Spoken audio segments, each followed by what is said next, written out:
Even before 2019 began, Islamic State was on the run. No longer able to rule territory in Iraq, there were some who said the terror group's time had come to an end. I've been president for almost 2 years, and we've really stepped it up, and we have won against ISIS.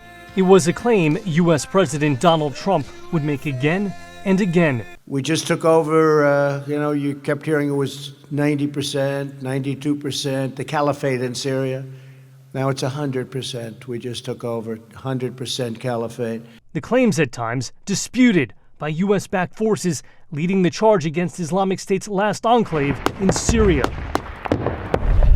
Then on March 23rd, the Islamic State's self-declared caliphate fell for good. Only it quickly became clear the fight was not over. Islamic State fighters, as many as 18,000 of them, still roamed ungoverned spaces in Syria and Iraq. While thousands of captured fighters and tens of thousands of their relatives languished in makeshift prisons and displaced persons camps. In April, Islamic State showed signs of life, claiming responsibility for the Easter Sunday attack in Sri Lanka that killed at least 250 people and wounded scores more. There was also word from its reclusive leader, Abu Bakr al-Baghdadi, urging followers not to lose faith in what he called a battle of attrition. Elsewhere, Islamic State affiliates flourished. Intelligence sources estimating as many as 5,000 flocked to the terror group's black banner in Afghanistan. So they certainly have got a desire, and the propaganda would indicate that they want to conduct attacks outside of Afghanistan, thus far relatively limited. At the same time, Islamic State media operatives launched a social media campaign highlighting its efforts from Africa to the Philippines. But in October, a potentially devastating blow.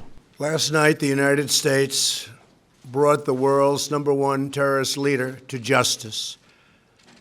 Abu Bakr al-Baghdadi is dead. U.S. Special Forces tracked Baghdadi to his Syrian hideout, killing him, while U.S.-backed forces killed his #2.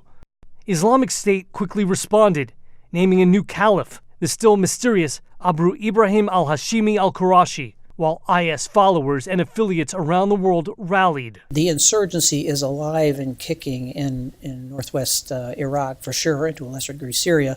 Still, as the year ends, the U.S. and its allies struck 2 more blows against Islamic State: defeat in a key Afghan province and near eradication on one of its favorite social media platforms. For the time being, for as far as we know, IS is not present on the internet anymore, and we will see how fast, if ever, they will regain surface. Still, in places like Africa, where attacks like one in Niger killed 71 soldiers, troops are gearing up, expecting the battle against Islamic State to rage on, with little end in sight. Jeff Seldin, VOA News, Washington.